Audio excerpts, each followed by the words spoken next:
mera ingishwe ngituk. That's just translating that hakuna ng'ombe ya mwanamke, so cows belong to the man. So then for me, I always knew cows belong to the man, and therefore cows are man's property.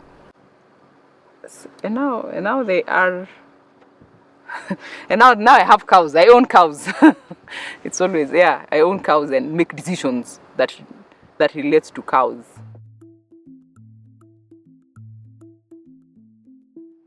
My name is Reyian Risa. I was born in Nairobi, and of course, as the Ma traditions will have it, my mom will then come back here, which is Kajiado East, to be taken care of as a new mother. But my formative years we spent in Athi River because both my parents worked for Blue Triangle Cement, one as a teacher, and another one as a security person. This area is called Nkama.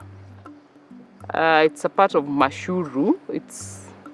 The local area is called El Mukutani after a tree. I did my formative years here, I think nursery school, because my mom had been sent to come set up the school here. It's called El Mukutani Primary. So my mom had been sent up to come and set school. So we spent, I think, a year or two here, but there used to be a rule in our home. You get to grade 3, you're shipped to a boarding school, and that's all the girls actually. I don't know why the boys never went to boarding school. But yes, all of us were shipped into a boarding school in Kajiado. It was a girls' school, and that's where I did all my primary school until then now high school. So in high school then, I transitioned to a school in Cumberland, in Mboni Girls, and that's where I was for my high school. At that time we now reduced spending time in the village. I think Dad wanted us to focus with education. So we then now spend most of our time in Athi River, and we'll only come in the village for the long holidays in December. For some reason, we were not allowed to take care of animals. I don't know why Dad never allowed the girls to. But you'll be at home doing home chores here and there. You'll be visiting relatives, because that time you've not seen relatives a lot. So you'll be visiting a lot of relatives. But generally, home chores, house chores, cooking, fetching water, and preparing for the meals for the workers. We always had a workload of workers, so preparing meals for them. The brown fur is a saiwal, though you can see this one, even though it's brown fur, it has a Brahman gene.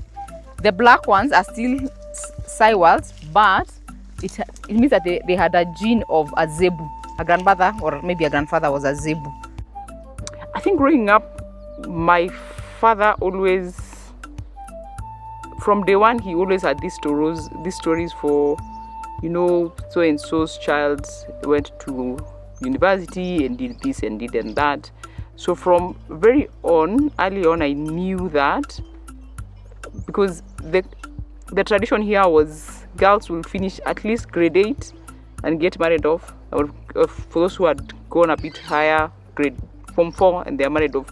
So for me, because of spending a lot of time with my dad, and my dad would always be giving me stories, I for sure knew there was a higher calling that was not marriage. Well, marriage came later, but there was a higher calling, and the calling wasn't marriage.